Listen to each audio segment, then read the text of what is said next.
This is Lydia, the lifestyle coach, and I am so excited to celebrate an incredible woman with you today. So what we do is we end eating disorders using nothing but your brains. And one thing that is just so beautiful that we get to bring to you is, the stories and experiences of real women. Like, I just want you to know, like, these are never like scripted or planned, or like, this is literally just us having a conversation about where somebody has been and where they're at now, so that you guys can really understand and see and be witness to and celebrate with these incredible people who have gotten free from so many years of struggle, and just hear those real stories. So this is one of my favorite people. I adore this person. I am so excited for you guys to meet Amber. Hello, Amber. So fun to have you. Hello. Hello. Thank you. So excited to celebrate you today. And it's really interesting. Sometimes we have ladies come on the show where, they are just graduated and they, want to share their stories because it's been so cool that, they're free and like they feel great. And then we have other ladies that are like, okay, well, give me, 6 months, give me a year, because I really want to get things solid and then I'll share. And so we do that too.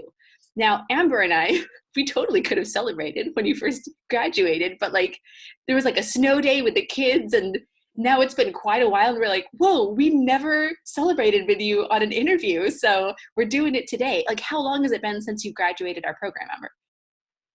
Just about a year.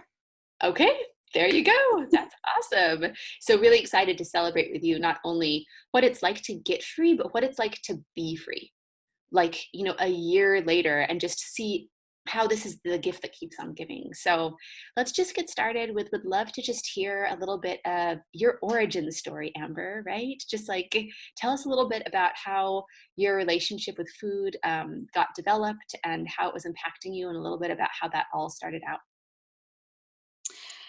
Yeah. So interesting enough, I think for me, like I have to kind of go backwards because I didn't realize I had an eating disorder until maybe a year before I found you.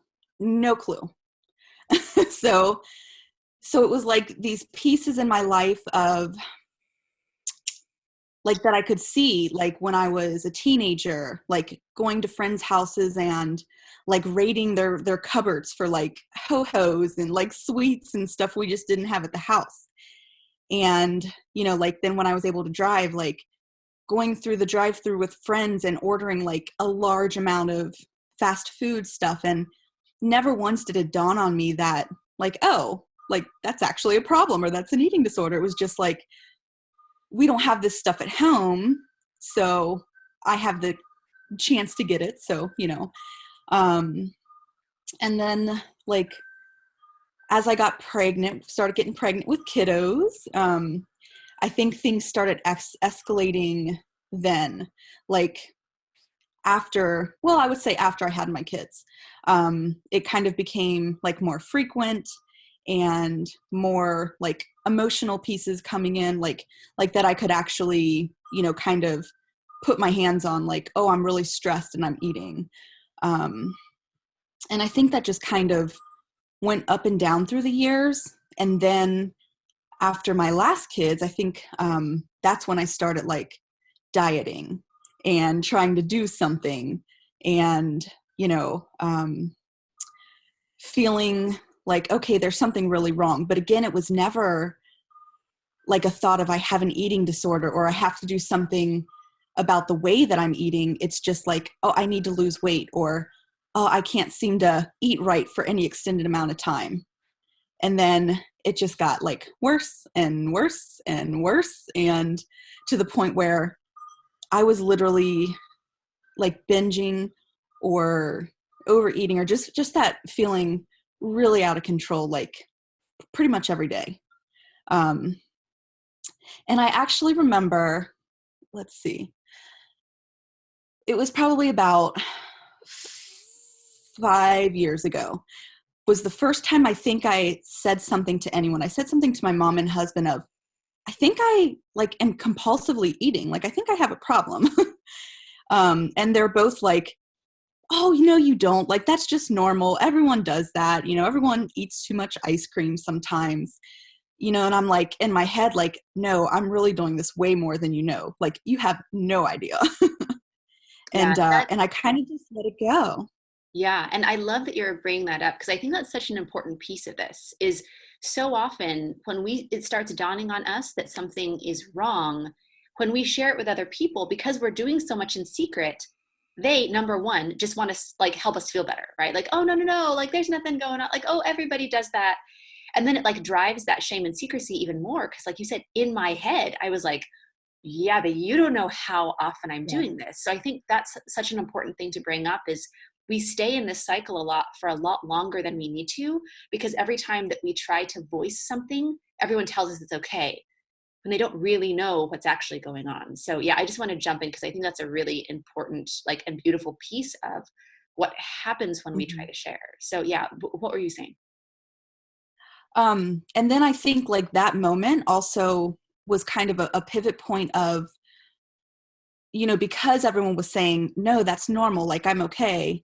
It like you start doing this thing in your head where you start convincing yourself that you're really okay. You start making it not as big as a deal. And like I started looking at like health things like, well, there must be something wrong with my liver, or there must be something wrong with my, hormones, and I spent a lot of money like looking at different health things, like food allergy testing, and like there must be something wrong with my body, like not even being able to look at what was actually happening. Like your mind just does this thing where it really covers that up every day, like seeing the truth of what you're actually doing, like the quantities of food that you're actually eating, and like starting to make this alternative reality that you just go through every day, every day, every day.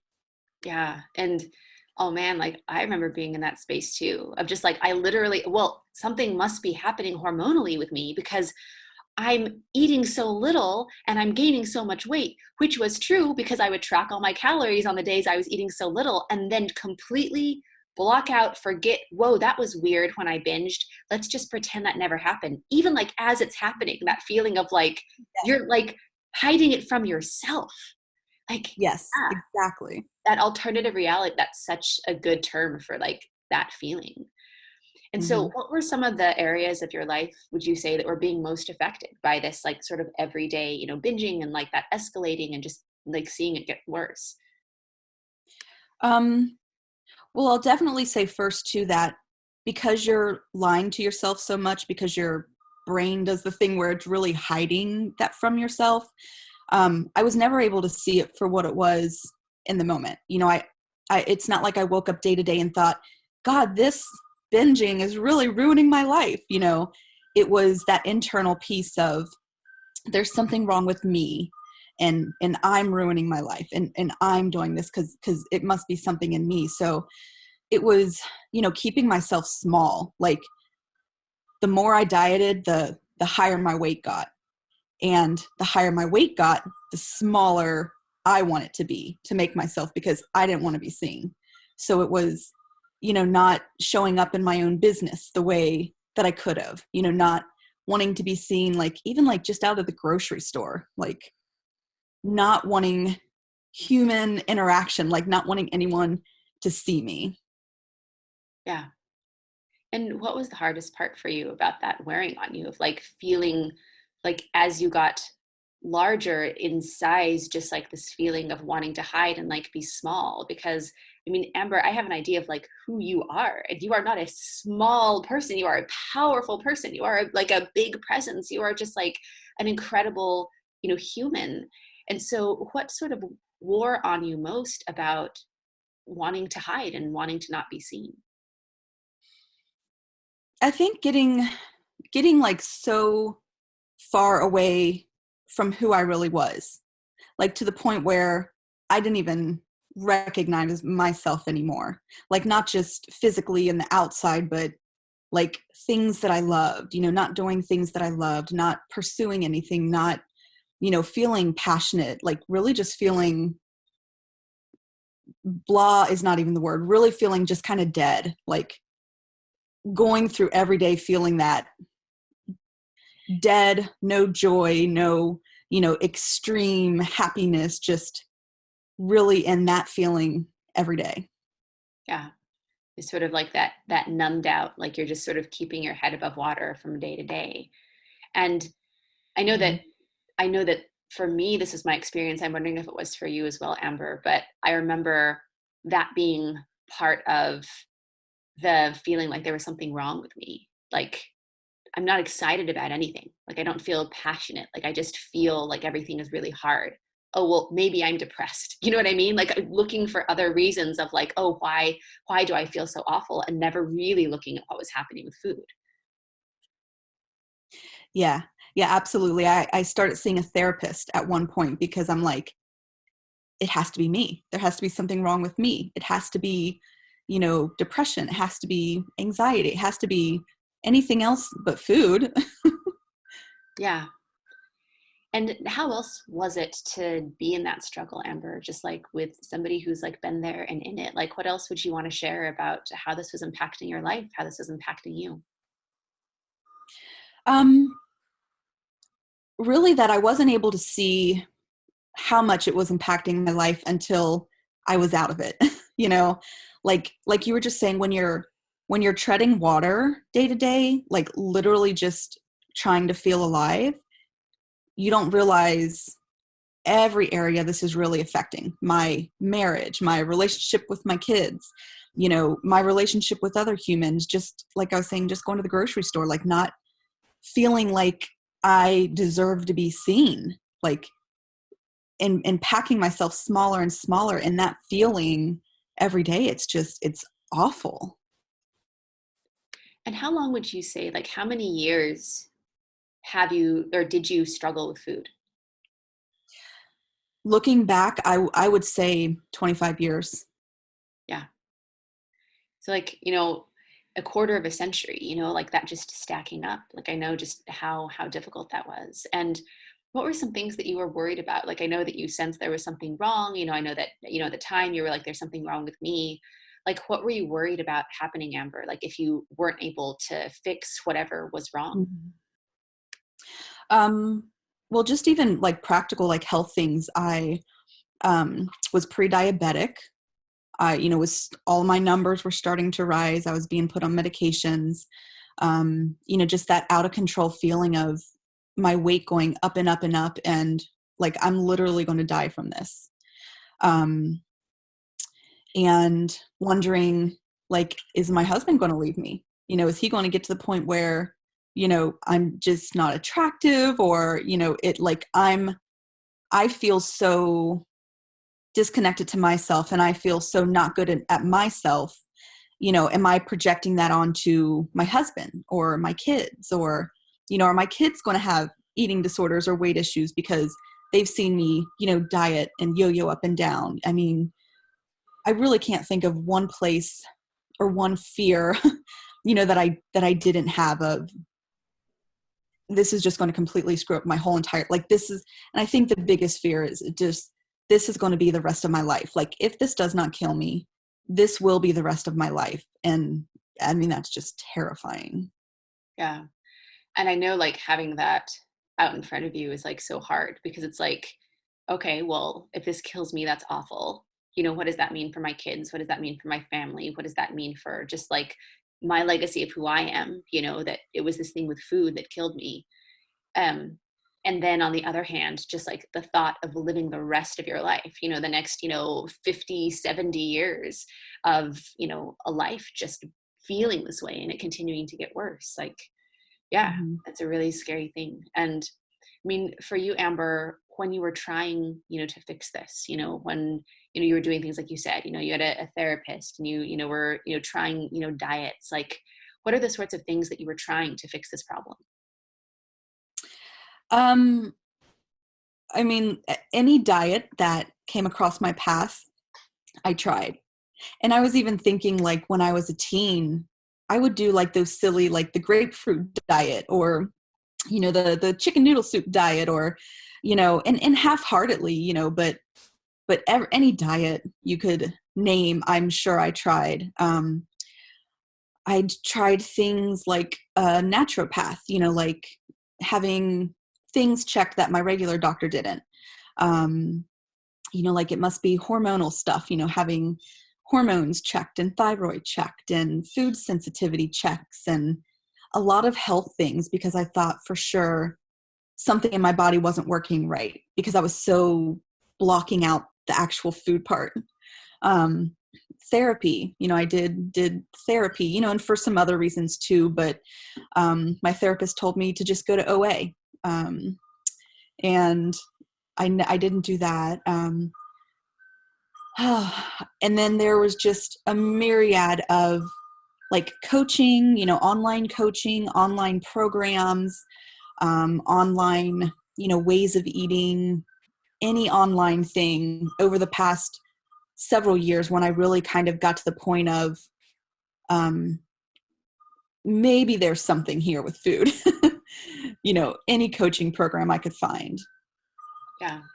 What was the most frustrating thing with all these things that you were trying and not seeing them work? Like, what was frustrating for you? What did you feel was missing for you?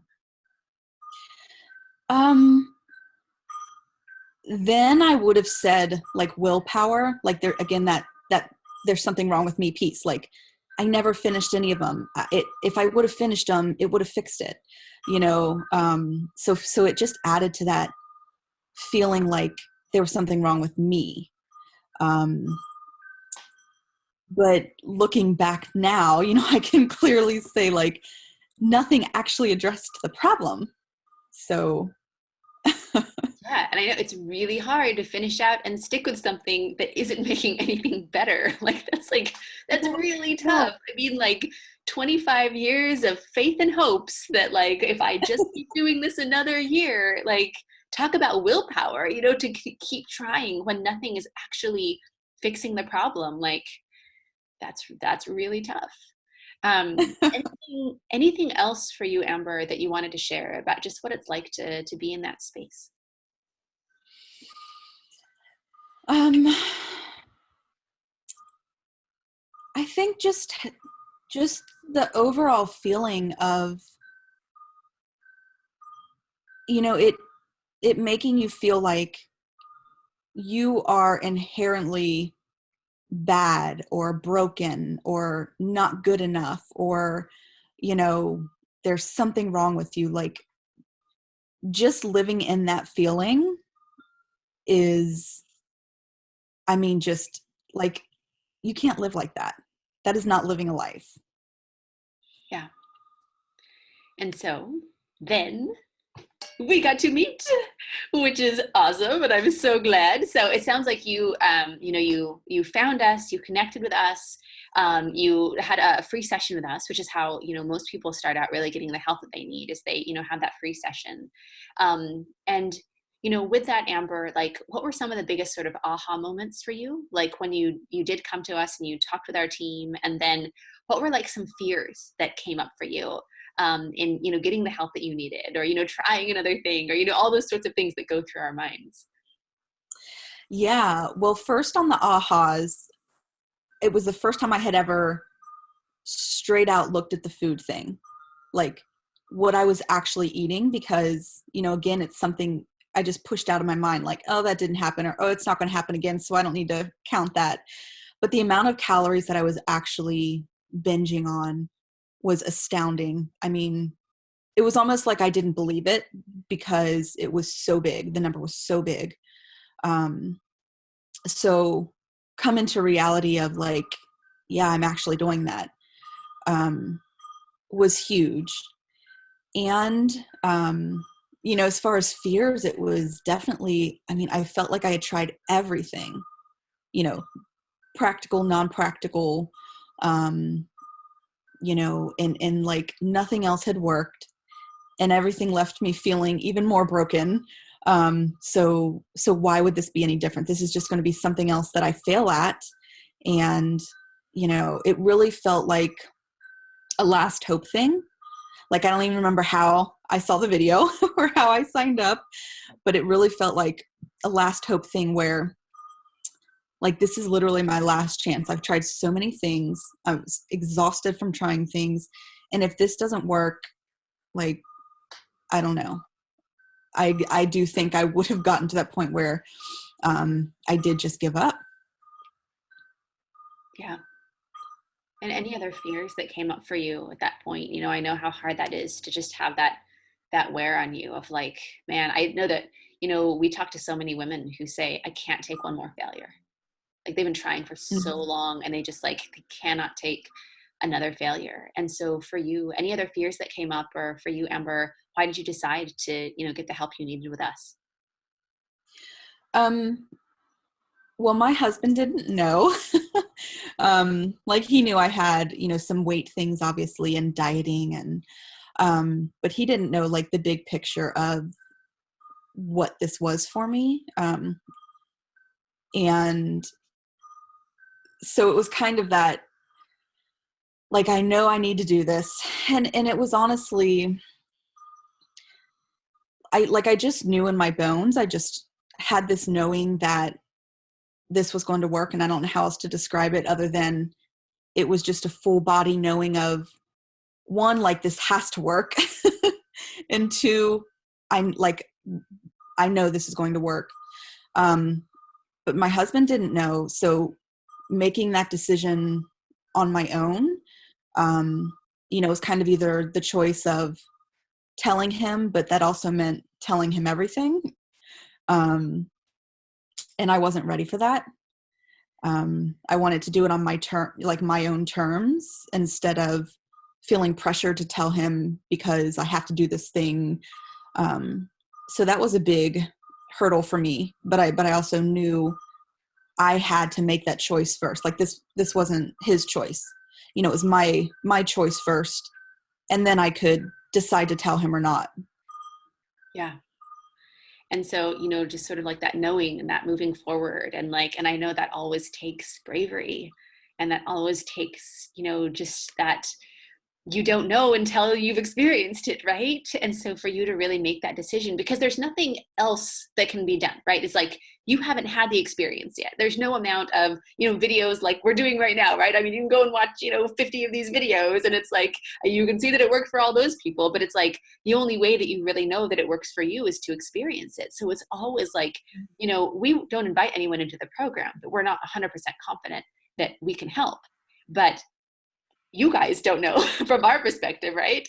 So being willing to be like, okay, like I need to make this decision, and it just starts with that choice. And so I just want to congratulate you for, you know, making that decision and making that choice.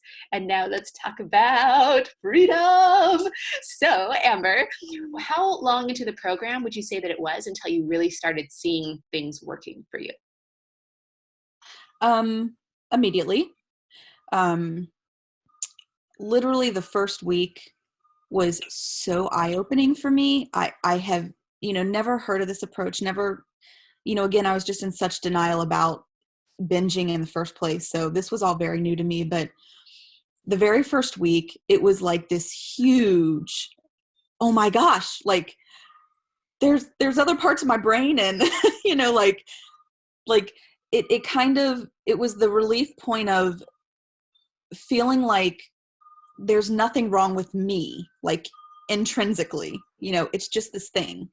And so that was huge. But then between, I'd say the first and the third weeks for me were really just like the pivotal, like, okay, I've got this. And I can see where this is going to be the rest of my life. Like, this isn't just, some little thing.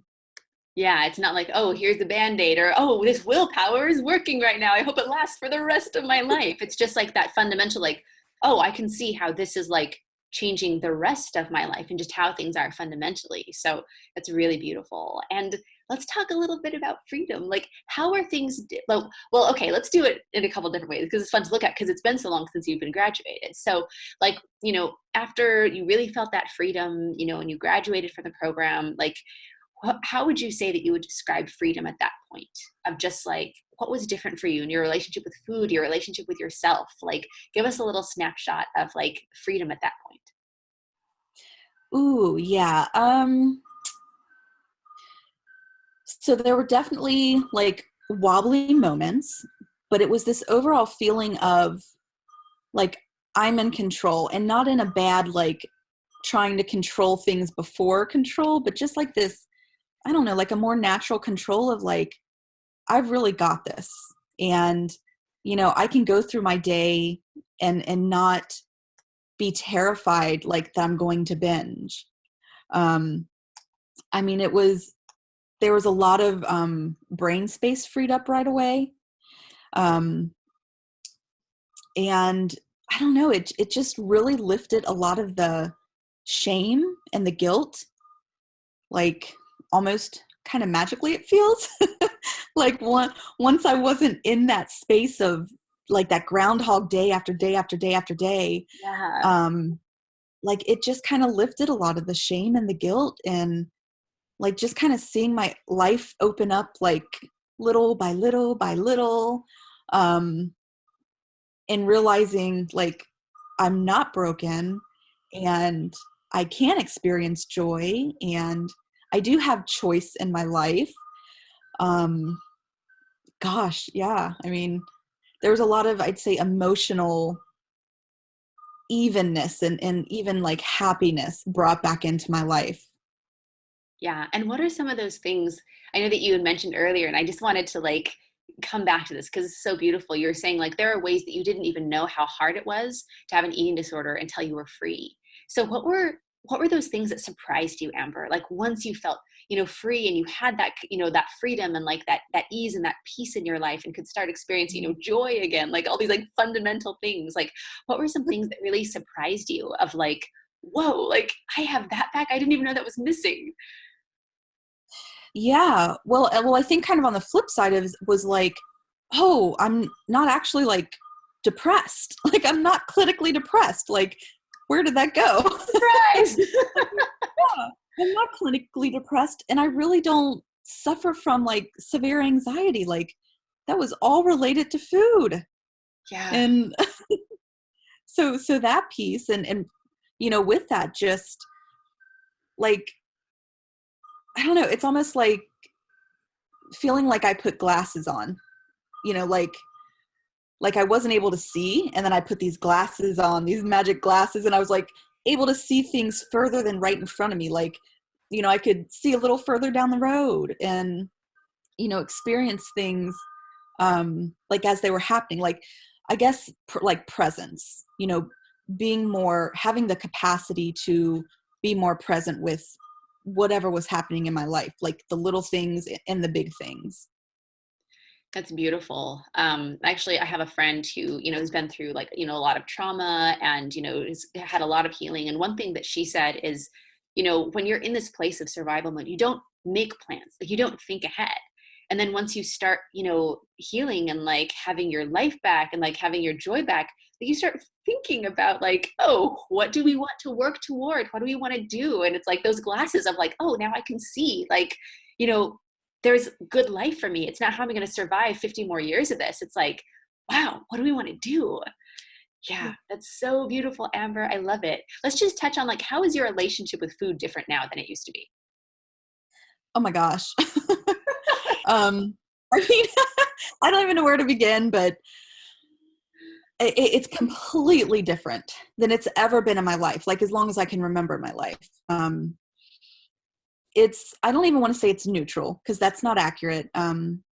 There's no attachment to it.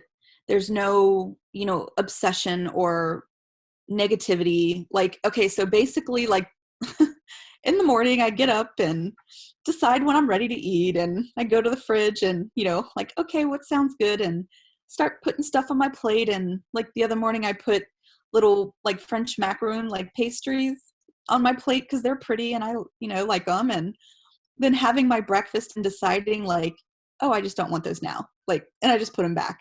Like just having the choice to have whatever I want, and not the cycle of like, if I have too much of something or have too much sugar, like it's literally just the effect of like, oh, I had too much sugar and my body's a little jittery and maybe I'm not going to do that next time. There's no emotional attachment to it. There's no beating myself up and then trying to correct it the next day by starving myself or, running or exercise. Like it's just a thing in my life. Like, it's just another awesome thing in my life. I love it. And I think that's such a beautiful illustration of being able to do otherwise. Oh, these look good. And you put them on your plate. And then actually, I don't want those right now. And putting them back. Like, I know that I never No. did that in my crazy days. Like, if I decided to have the food, oh my gosh, I've got to have it, whether I'm full or not. Like, I'm never going to have this again, right? It's just totally, Yeah. totally different. Okay, so let's celebrate a year later. Like, what what is that transformation? Like, what happens a year later, Amber? Like, how are things different or better? Or it's like, what happens over time with these principles in your experience? Oh man. I mean, a lot of days it's like, I feel so far removed from ever struggled with that for 25 years. Sometimes I'm like, oh, that's another alternate reality that didn't even happen. But it's okay, ask your question again because now I lost track. No, that's great. So a year later, like, what is the Yeah. transformation that you've seen with, like, a year of just continuing to live in freedom? Like, how does freedom sort of keep getting better or evolve over time? Um just the ease, like, cuz when I'm was first out of the program, it was like, still wobbly parts, and then just as the years passed, just being at that point where, like, it's just an absolute, it's not in my life at all, like, it's not like I'm every day practicing, like it's a hard thing where every day I'm working to not have food problems. Like, it's just that natural thing in my life that I never thought was a thing or possible for me. Um, and I guess being so far removed from it where, like, once in a while, if something pops up in my brain, like old programming stuff of, oh, you put macaroons on your plate, now you have to eat them all. It's just a really simple, like, oh, that's weird, and then move on with my day. Like, it's, Yeah. yeah. I love it. Yay! And we are celebrating with you. And I love it, Amber. It's been so fun to just see your transformation and see you get free. Anything else just about your journey and that freedom that you would add? Or do you feel like that's complete? Um, well, I think just, yeah, the principles themselves, like, I also used them to clean up other things in my life that felt like food. Like, when I stopped obsessing over food, I noticed that I was, like, drinking too much wine, like too much that felt good for me and my body. So I used the principles to clean up my wine habit. And now I just don't drink anymore. And it's totally a choice. It's not like a, um, have to thing, but, like, these principles really impact every part of my life, like, that doesn't feel good. I know I can use them for so many other things now that food's, not an issue. Love that. And just the power of that, right? Of being able to just, like, once you have that freedom with one thing, it's like, where else do we want freedom? So Yeah. that is so awesome. And the drum roll, please. I just wanted to, like, point out, if some of you guys are like, Amber, and, like, hearing Amber's voice and being like, I recognize that voice. So Amber, she is a grad of our program. She's, free, as she's been describing. And one cool thing is that we have an amazing team. And Amber is actually one of our breakthrough coaches. She's a coach on our team. And so she's just an incredible person. And she's somebody who has just been an absolute light and has been able to, save so many other people from their struggles and, really help them. And so if you guys recognize her voice, that's a little bit of who she is. And so just wanted to touch base and celebrate that aspect as well, Amber. Like, tell us a little bit about, like, what drew you to wanting to apply to help others, to be on our team and to be part of this, and tell us a little bit about why you do what you do. Yeah. So, having carried just that guilt and the shame, I mean, the food thing is bad enough, the food crazies, but the guilt and the shame of feeling like you're broken, and living a life where you're making yourself smaller and smaller and smaller. Just knowing how miserable that was for me. And then trying so many things, like all of the things you hear on TV and on, the internet of how to fix this, and feeling even more broken, like having found something that worked for me and like true freedom. I knew I had to share that with other women. I knew like I had to scream it, like, there is a way.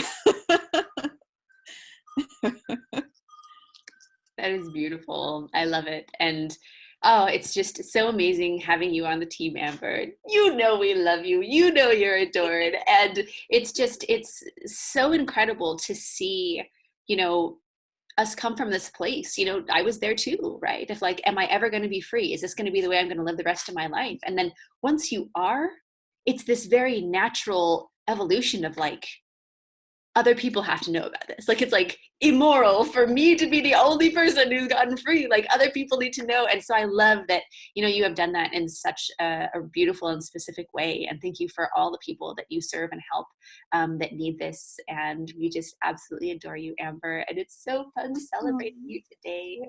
So is there anything else that you would add before we wrap up for today? Oh, yeah, I guess just that, like, I know how scary it is, like making that decision, and I also know just how scary it feels, like being in that day to day and feeling like you have no other choice. But that there really is, like, there really is another choice. There really is a way. And it's the best decision I've ever made for myself. I would do it 1,000,000 times over. I'd probably give you my left leg, Lydia. And I'm just so grateful. That's what that's all about, Amber. And thank you so much. Like, that's really why we do what we do. And I'm so just thrilled that you're a part of that. Like, what an amazingly beautiful thing. Thank you for celebrating with us. Thank you for being the light that you are. Thank you for being willing to, even when you didn't know, you didn't have the experience to know this was going to work. Thank you for, in that moment when you were afraid and when you felt like maybe you should default to someone else, or maybe you should wait, that you made that decision for freedom, because you are the only one that can make that choice. And anyway, so much love. And so this is Lydia, the lifestyle coach, and Amber, the coach as well, signing off. And thank you guys so much for being here. Mwah. Bye. Hi, this is Lydia, the lifestyle coach. And after helping hundreds of people move from food prison to food freedom using only their brains, I am confident that anyone can be free who wants. If you would like a free session with our team, you can go to lydialifestyle.com. Would love to see you there.